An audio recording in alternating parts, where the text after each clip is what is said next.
Our Bible reading this evening comes from the 16th chapter of the Gospel of Matthew. Now when Jesus came into the district of Caesarea Philippi, he asked his disciples, "Who do people say that the Son of Man is?" And they said, "Some say John the Baptist, but others Elijah, and still others Jeremiah or one of the prophets." He said to them, "But who do you say that I am?" Simon Peter answered, "You are the Messiah, the Son of the living God."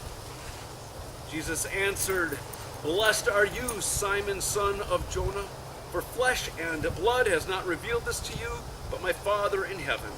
And I tell you, you are Peter, and on this rock I will build my church, and the gates of Hades will not prevail against it. I will give you the keys of the kingdom of heaven. Whatever you bind on earth will be bound in heaven, and whatever you loose on earth will be loosed in heaven." Then he sternly ordered the disciples not to tell anyone that he was the Messiah. I say this often, and that's about one of the greatest commandments that Lutherans keep. We don't tell anybody that Jesus is the Messiah, although we should. This is in the middle of the story. We're lots of years later. There's a story about a woman who was at work. At home, she had a babysitter with her daughter. The babysitter called her and said, "I think you better come home. Your daughter's sick. She has a fever." And the woman said, "Okay, I'll stop by the pharmacy first and I'll get, Children's Advil still a thing? Children's Advil to help." And she did. She went to the pharmacy, got the children's Advil, went out to the car, only to discover that she had locked her keys in the car. Now, what was she going to do? So she called her babysitter, told her what had happened. The babysitter said, "I think your daughter's fever is getting higher. You better get home." "Well, what am I supposed to do?" And the babysitter said, "Well, look around and see if you can find a coat hanger. And you can use that to get into your car." Okay. And as it turned out, she actually found an old rusty coat hanger, and she picked it up and she looked at it and she didn't know what to do with it. So she thought, well, now what? Well, she prayed, "Oh God, please send me someone who can help me." Well, 5 minutes later, an old car, rusty, beat up old car pulls up. A rough looking guy gets out, looks like a Duck Dynasty kind of person. And she said a quick prayer. "God, this is what you sent me?" And anyways, he came up and said, "Ma'am, can I help you?" "Oh, yes, I locked my keys in the car. My daughter's sick." She told him the whole story. "Can you help me?" "Sure." Took the coat hanger, and in less than a minute, it was in the car. Oh, she thanked him. And she said, "You are such a nice man." He said, "Lady, I am not a nice man. I just got out of prison this morning. I was in there for car theft." And she looked to heaven and she prayed to God, "Thank you for sending me a professional." Like that woman was somewhat mistaken about the identity of her rescuer there. Over the course of the years, and certainly in the story of Jesus as we have it from the Gospel of Matthew, people weren't really sure who Jesus was. This is a turning point in the Gospel of Matthew. They're up at Caesarea Philippi, that's in the north. They're about to turn and make their journey to Jerusalem, where of course we know what will happen. They'll be arrested and tortured, killed. They're about to turn. Jesus has been traveling with his disciples for 3 years now, and he really wanted to know if they were starting to get it. And he got to that by asking 2 questions. One, who do people say that the Son of Man is? And like Steve Harvey on Family Feud, I almost said a different show that he hosts. Steve Harvey on Family Feud, survey says John the Baptist, bing. Elijah, bing. Jeremiah, bing. One of the other prophets, bing. Not really. too, but who do you say that I am? What do you say? And that's when Peter made his great confession. You are the Messiah, the Son of the living God. Or if I change the words just a little bit, the God of life. The God of life. Just a side note here, this is a Wednesday evening bonus. Caesarea Philippi was an important center of a whole bunch of other religions at the time. Temples made to Caesar, temples made to the god or goddess Pan. And it was in that setting that Jesus is being revealed by Peter now as to who he really is. You are the Messiah, the Son of the living God, the Son of the God of life. Two things that I want to lift up this evening from this statement.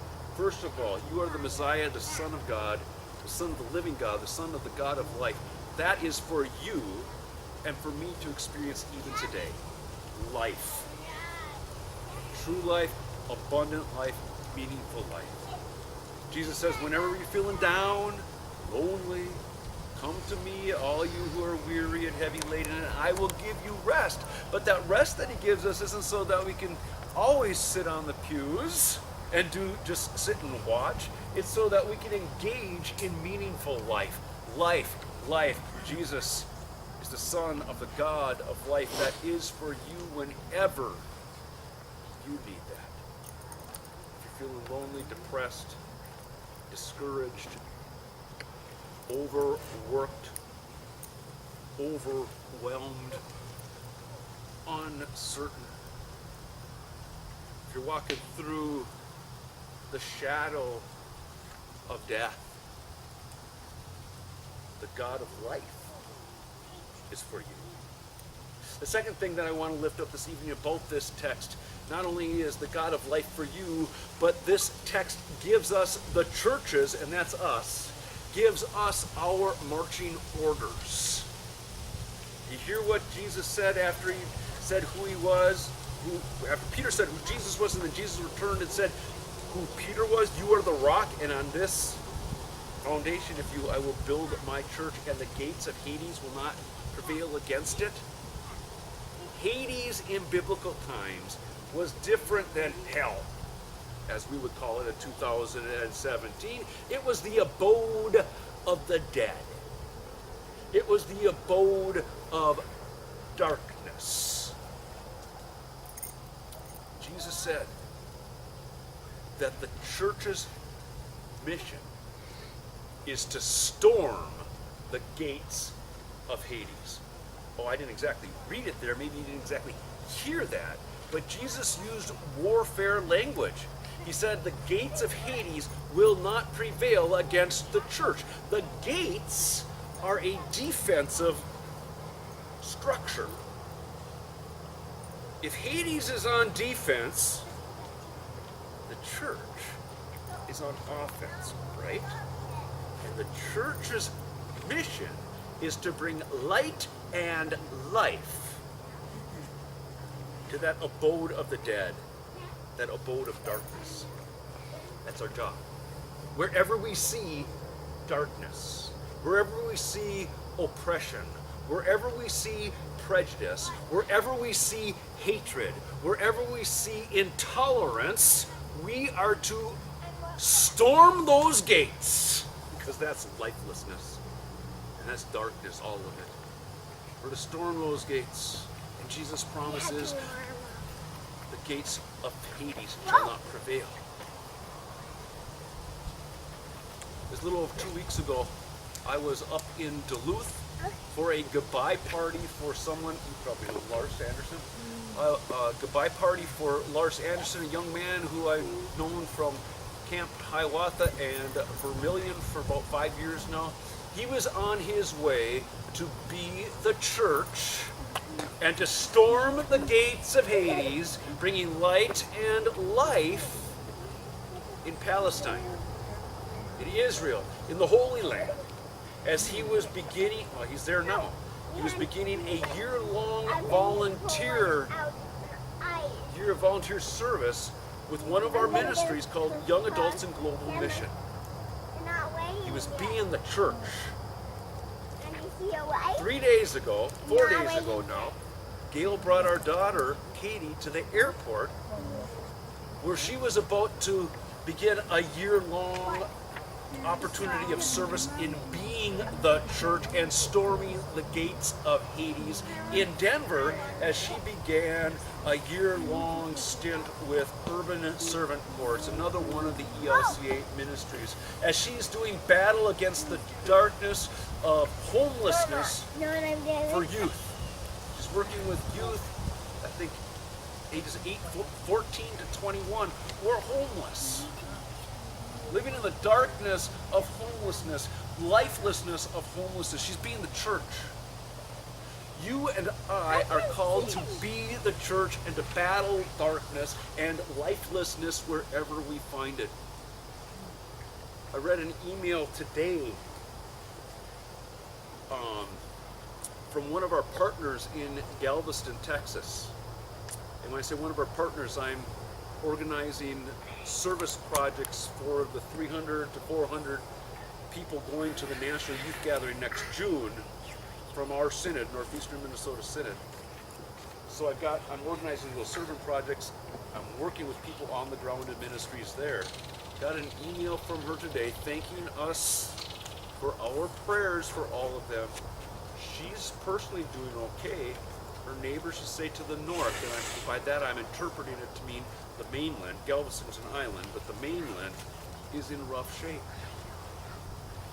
That's darkness and lifelessness. That's the abode of darkness and lifelessness. And you and I are called to do something. You and I are called to be the church. If you're at all interested, on Sunday I passed out flyers or bulletin inserts. If you want to make a contribution to Lutheran disaster relief.